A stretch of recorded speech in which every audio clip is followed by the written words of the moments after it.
Sean Diddy Combs being locked up hasn't stopped the tidal wave of lawsuits accusing the embattled mogul of sexual assault. Since his September arrest, the Bad Boy Records founder has been slapped with around 24 civil lawsuits, 20 of which have been filed by Texas-based attorney Tony Buzbee. When Buzbee first made the stunning announcement, he proudly shared his firm vetted more than 100 people, each with allegations against the mogul. But in a new interview, he's revealing that number is likely tripled. Buzbee spoke with the BBC and said his team has received more than 3,000 calls since he held his news conference back in October. He told the British outlet Combs could face around 300 legal cases. Buzbee said an equal number of women and men came forward to accuse the producer of sexual misconduct. And like many of the lawsuits Combs already faces, Buzbee said the accusations his firm is looking into spanned over the last 20 years. The Texas attorney has issued 20 lawsuits from men and women, including minors at the time of the alleged sexual assaults. And while he threw out that large number of 300, he realistically said the final number of lawsuits could still total around 100 to 150, meaning we could see more than 100 new cases being filed. Buzbee said the other cases likely won't make it to the court because the time limit on filing the suits expired in certain states. Buzbee's claims have been slammed by the mogul's attorneys, as they claim it's a shameless publicity stunt essentially for money. Combs' legal team has always denied the allegation, saying, quote, "As his legal team has said before, Mr. Combs has full confidence in the facts and the integrity of the judicial process. In court, the truth will prevail that Mr. Combs never sexually assaulted or trafficked anyone, man or woman, adult or minor." And while Combs has pleaded not guilty to federal charges of sex trafficking, racketeering conspiracy, and transportation to engage in prostitution, 3 different federal judges ruled to keep the Bad Boy Records founder in federal detention until his trial in May. But the attorney for many of Combs' accusers also has been in the crosshairs with another famous face with long ties to Combs. Last month, Buzbee was sued by an anonymous high-profile celebrity, accusing the lawyer of extorting him. The John Doe claimed Buzbee and his law firm attempted to extort money from him, or else Buzbee's firm was going to publicly file horrific allegations against him. The plaintiff claimed Buzbee threatened to unleash entirely fabricated and malicious allegations of sexual assault, including multiple instances of rape of a minor, both male and female, if he refused to comply with their demands. The suit says Buzbee sent John Doe multiple confidential written demands, repeating the same fabricated allegations unless plaintiff agreed to resolve the matters through mediation for money. Doe at the time claimed the allegations were false, and Buzbee's threats would tarnish his reputation, subject him to public scorn and condemnation, and the fallout would irreparably harm his personal and professional life, destroy his career and legacy. Then Buzbee in turn sued the law firm representing the once anonymous A-lister. That mystery celeb turned out to be rapper and entrepreneur Sean Carter, aka Jay-Z. Buzbee sued the law firm representing him, claiming they hired henchmen to fish for claims to bring against him, which they say is a clear violation of Texas law. I want to quickly thank our amazing sponsors who help us bring you these stories, and I want to highlight a great one, and that's Upside. Upside is a free app that gets you cash back on daily essentials like gas, groceries, and restaurants. Sometimes I only have time for a quick lunch break, but then there are times I can have a nice sit down at a restaurant, and guess what? I can use Upside for both. Plus, I can use Upside to get cash back when I do. It's really so easy and simple to use and completely free, so why not? This is actual real cash back too. It's money that appears in your Upside app that you can transfer straight into your bank account. Here's what you do. You download the Upside app, claim an offer for whatever you're buying on Upside, you pay as usual using a debit or a credit card, and follow the steps on the app and get paid. You can use Upside at places like Dunkin' Donuts, Chipotle, Taco Bell, 7-Eleven, and so many other places. So why not check it out and see if your favorite spot is on the app. To find out how much you could earn, click the link in the description to download Upside, or scan the QR code on your screen, use our promo code LCNews, and get an extra 25 cents back on every gallon on your first tank of gas. Again, that's promo code LCNews for an extra 25 cents back on your first gallon of gas. Then on December 8th, Buzbee filed a shocking amended complaint adding Jay-Z's name to a lawsuit, claiming the 99 Problems rapper raped a 13-year-old along with Diddy in 2000. When that lawsuit was originally filed, a Jane Doe claimed Combs raped her with another male celebrity while another female celebrity watched. Originally, the 2 unnamed celebs were just known as Celebrity A and Celebrity B. Then in the amended complaint, Celebrity A was named as Sean Carter, but Celebrity B still remains a mystery. Jay-Z issued a ferocious response to being named in the lawsuit, writing in part, quote, "My lawyer received a blackmail attempt called a demand letter from a lawyer named Tony Buzbee. What he had calculated was the nature of these allegations allegations and the public scrutiny would make me want to settle. No, sir, it had the opposite effect. It made me want to expose you for the fraud you are in a very public fashion.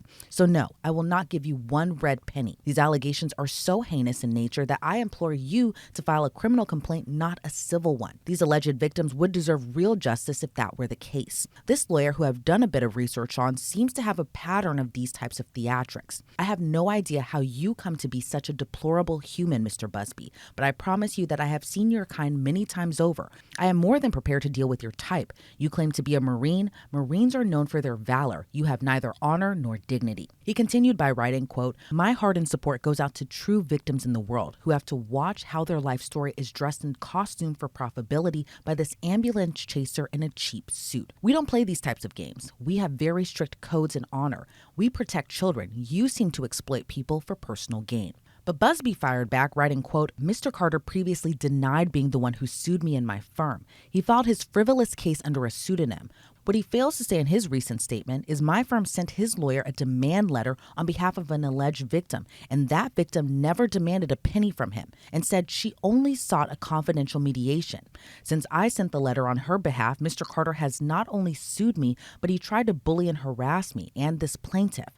His conduct has had the opposite impact. She is emboldened. I'm very proud of her resolve. As far as the allegations in the complaint filed, we will let the filing speak for itself and will litigate the fact in court, not in the media." And while the Brooklyn native and the Texas native are in their own heated legal battle, Jay-Z's friend Combs continues to be hit with more civil lawsuits from attorneys other than Buzbee. On Thursday, 3 men filed 3 different lawsuits anonymously accusing the embattled mogul of rape. These suits were brought on by attorney Thomas Geifra. One of the men claimed he was an errand boy for Combs' Bad Boy Records. He claims Combs raped him in February of 2020 at the Intercontinental Hotel in Times Square.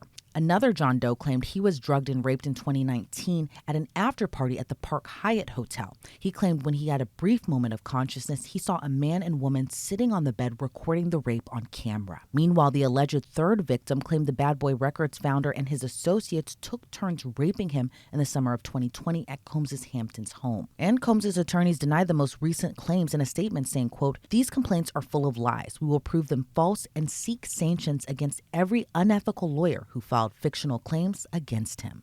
Well, the lawsuits continue to mount against Sean Diddy Combs, even though he's still behind bars, and a ton of them are being brought on by Texas-based attorney Tony Buzbee. But I'm joined now by Palm Beach State Attorney Dave Ehrenberg. Dave, it's always great to see you, and thank you so much for joining me today. What do you make of Buzbee's statements that Combs could face 300 legal cases? Busby's a guy you don't want to mess around with because he keeps backing up his claims. He has over 100 different alleged victims who have stepped forward. And in contrast to others who seem to be intimidated by Diddy, Busby is fearless. And even though I've been told he's been getting a bunch of threats, and that's not surprising considering who he's going after, he is just relentless and pushing forward. And I would bet the feds are paying attention. So far, the federal government in their prosecution has not added any of Busby's claims. There has not been a superseding indictment. There's not been additional victims in the indictment. But I think that could change at some point. You could see a superseding indictment as a result of what Buzbee is coming up with. And are you surprised we haven't seen that superseding indictment? Because prosecutors have been kind of like touting that a little bit that it could come soon, but it hasn't come just yet, and we're already in December. Yeah, correct. But the trial is set for May 5th. I still believe that seems a little early, but even if it does go on May 5th as planned, I still expect to see a superseding indictment. Prosecutors take Christmas holidays too, and maybe it's the holiday season, Thanksgiving, Hanukkah, Christmas, and then they'll come forward with the indictment because I just think with all the new allegations out there that perhaps we'll see additional counts, perhaps we'll see additional victims, perhaps we'll see additional defendants, especially now with the news of Jay-Z. Not to say he would be included as a defendant, but there are a lot of new names floating around, and perhaps that will become part of a superseding indictment. Now, to me, the interesting part of the original indictment is that there's only one named victim when it comes to the most serious count of sex trafficking, and that's Cassie. And even she was not named by name. It was victim number one or individual number one. I think that could change in the near future. Yeah, and that's we continue to learn more. Obviously, more stuff has been coming out even since the last few months that he's been behind bars. But back in October, and Combs was and behind bars at that point. Buzbee did have a press conference saying that he's been receiving more than 3,000 calls to his law firm. Why do you think more alleged victims are coming forward now? Do you think it has to do with Combs being actually detained at this point? Or do you think because of the mounting pressure that he's been getting, a lot more victims are feeling more comfortable coming forward with their claims against the mogul? I think it's definitely related to the fact that Combs has been behind bars in pretrial detention. I think that's one of the reasons why the government wanted Diddy to stay behind bars. Although it's legitimate that he's a flight risk and he posed a threat to the community, and the fact that he has allegedly engaged in witness tampering already. But I think the prosecutors also have as a motivation that they want victims to come forward, because after so many years of fear, of intimidation, of silence being the enemy, all of a sudden people are starting to step forward. And once some do, then others see the coast is clear. We can come forward as well. And there is a much lower risk of reprisals from Diddy because he's locked up. So I think you'll see more. And you have an aggressive lawyer like Tony Buzbee out there encouraging it. So this is the perfect storm against Diddy. I think, yes, I think more people will come forward. And I think it is a direct relation to Diddy being behind bars. And in your opinion, does any part of you think that Busby might be a little overzealous in the amount of legal claims that he is filing against Combs right now, especially given that large amount of large number, excuse me. Do you think that he's being overzealous at all? How does a law firm go about verifying each and every single claim made in a lawsuit? Every firm is different, and he doesn't want to ruin his reputation by putting forward fake information. On the other hand, in a case like this where there's so many people coming forward, could some of them be exaggerated? Could some of them be false? Sure. But is everyone lying? I would say not. I mean, it's hard to believe that more than 100 people with similar stories are lying. So even if some are exaggerating or not telling the truth, I think just the overwhelming number of individuals provide corroboration for each other. Um, I think the real test also will be whether the government uses some of these individuals at the trial. They don't have to use them as victims. There's some statute of limitations issues, but you can still use them as what we call Williams rule here in Florida. Other states have different names for it. You saw it in the Harvey Weinstein case where it actually came back to bite the government, where you can bring up prior bad acts, but you can't prove propensity. You can't use it to prove that, well, he's a bad guy, so he did it. You got to show like an MO, a pattern. And if these other acts are so similar to the actions he's alleged in this indictment, then yes, you could probably bring them in. And I want to go back to a point you had made earlier in our discussion, kind of about Sean Carter, aka Jay Z. What do you make of the back and forth between Jay Z and Buzbee? Jay Z is claiming Buzbee is extorting him. Meanwhile, Buzbee claims that the law firm representing Jay Z is harassing former clients, co counsel, even Buzbee's family. What do you kind of make of the back and forth between this? Powerful man who has not been criminally charged. I do want to say that there. But what do you make of the back and forth between the two? Lawyers are given leeway when it comes to demand letters to try to settle things in advance. It's not extortion when you say, we have this claim against you, we want to meet with you to discuss it. Now, Jay Z is saying, you demanded money. Buzbee is saying, no, I did not ask for money. We asked for a conference, a mediation. And there's nothing wrong with trying to mediate something before a lawsuit is filed. Now, what the truth is about what the discussions were, I don't know all the specifics. But if Buzbee crossed that line, he's risking everything, his professional license, perhaps his future freedom. And an experienced lawyer like he is, I would suspect he's doing things within the law. And you have an individual in Jay Z who's not used to being called out like this. He's had a good reputation up to this point, and he is fighting back with everything he has. But he's meeting quite a foe in Tony Buzbee, who does not seem to be moved, intimidated, or starry-eyed with the people he has taken on. And it was interesting too, because even the latest batch of lawsuits, because you had talked about a pattern as well too. The latest batch of lawsuits that came out just yesterday, those were three men who alleged that Combs had drugged and raped them in different areas or different places. in the United States, but those were brought on by a completely different attorney other than Tony Buzbee, which to me was a little surprising given that Tony Buzbee has been kind of just pushing out these lawsuits. But what do you make of just this pattern that we're seeing from different alleged victims in these cases, from different attorneys all across the United States? There is a financial incentive for attorneys to put forward these allegations because you're dealing with defendants with very deep pockets.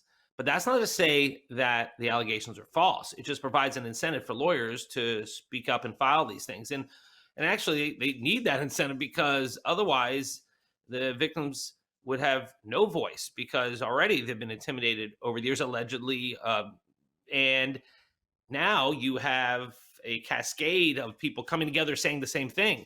And so it provides corroboration for each other, it provides courage for each other. And then you add to that a lawyer who, yes, maybe they're trying to do the right thing, but maybe they're also motivated financially. Whatever their motivation, they're giving these alleged victims a voice that they previously did not have.